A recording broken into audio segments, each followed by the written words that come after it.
हनुमंत महाराज की जय। आगे काकभूषण जी कह रहे हैं कि जिनका नाम जन्म मरण रूपी रोग की औषध और तीन भयंकर पीड़ा क्या होती है, यहाँ पर बता रहे 3 भयंकर पीड़ाओं को हरने वाला है।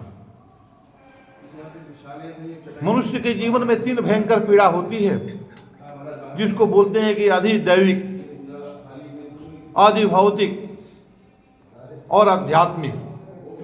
3 प्रकार की पीड़ाएं हैं और प्रभु ये तीनों प्रकार की पीड़ाओं को हरने वाले हैं।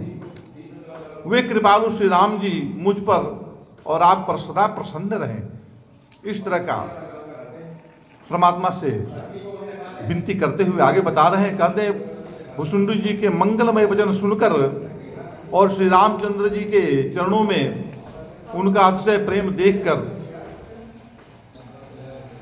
संदेश से भली भांति छूटे हुए गरुण जी प्रेम सहित वचन बोले। कहते हैं कि श्री रघुवीर के भक्ति रस में सनी हुई आपकी वाणी सुनकर मैं कृत्य हो गया। गरुण जी कह रहे हैं मैं धन्य हो गया, श्री राम जी के चरणों में मेरी नवीन प्रीति हो गई और माया से उत्पन्न सारी विपत्तियां चली गई। जो मुझे माया से भ्रम पैदा हुआ था वो भ्रम मिट गया।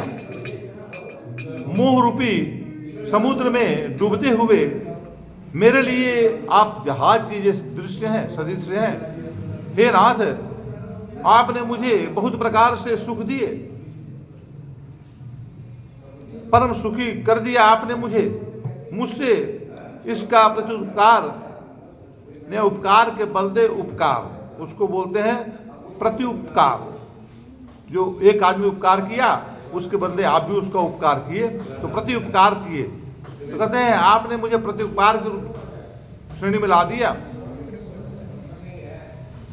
बोलते हैं कि मैं तो आपके चरणों को बार बार वंदना कर रहा हूं, गरुड़ जी कह रहे हैं।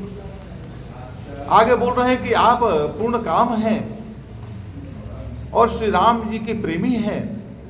हे तात, आपके समान कोई बड़भागी नहीं है। क्यों बड़भागी नहीं, तो बताते हैं कि संत होते हैं, संत या वृक्ष, नदी, पर्वत, पृथ्वी, इन सबकी क्रिया पराये हित के लिए होती है। कहा गया है कि वृक्ष कबहू ना फल भखे, नदी न सींचे नीर, परमारथ के कारणे साधु धरा शरीर। तो इनकी उत्पत्ति संत होते हैं, वृक्ष होते हैं, नदी, पर्वत, पृथ्वी, ये सबके उपकार के लिए, परमार्थ कार्यों के लिए वो जीते हैं। ये दुनिया में जगत में प्रकट होते रहते हैं। आगे बताते हैं कि संतों का हृदय मक्खन के समान होता है, जिससे मक्खन, संत हृदय नवनीत समाना, मक्खन के समान हृदय क्यों द्रवित हो जाते हैं। मूर्ख होते हैं, वो किसी बात को लेकर अपने मन में पत्थर की लकीर की तरह बांधकर अपने जीवन को जीते हैं। लेकिन जो संत महात्मा होते हैं वो पानी के लकीर जैसे पड़ता है, पानी के ऊपर लकीर पड़ गया, मिट गया, उस तरह से संतों का मन में विचार भाव जो है सारे जगत के प्रति पानी के ऊपर पड़ी हुई लकीर की तरह जो है पड़ता है, मिट जाता है। प्रभाव आता है, कुछ क्षणों के लिए आता है, फिर मिट जाता है। तो यहाँ पर यही बता रहे हैं कि संतों का हृदय मक्खन के समान होता है, ऐसा कवियों ने कहा है। परंतु उन्होंने पहली बात कहना नहीं जाना, क्योंकि मक्खन तो अपने को दांत मिलने से पिघलता है, पर परम पवित्र संत दूसरे के दुख से पिघल जाते हैं। देखिए यहाँ पर भेद बता दिए, कहते मक्खन से तुलना भी नहीं कर सकते हम, क्योंकि मक्खन से भी श्रेष्ठ हैं संत महात्मा। क्यों? इसलिए कि मक्खन को यदि कोई गर्म करता है तब मक्खन पिघलता है, लेकिन संत महात्मा का हृदय इतना विशाल होता है कि दूसरे के प्रभाव से पिघलते हैं। दूसरे को दुखी देखकर, दूसरे को अशांत देखकर, दूसरे को शोकमय देखकर उसके सुख शांति समृद्धि के लिए चिंतित हो जाते हैं।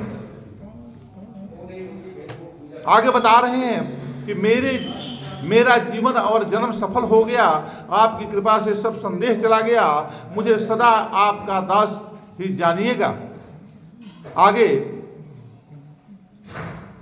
भोले बाबा शिव जी कहते हैं कि हे उमा, पक्षी श्रेष्ठ गरुड़ जी को बार बार ऐसा कह रहे हैं। गरुड़ जी काकभुसुंडी जी को उनको महानता सिद्ध करके बता रहे हैं कि आप परम ज्ञानी हैं और आपकी कृपा से मैं धन्य हो गया। आगे बता रहे हैं जी। मंगल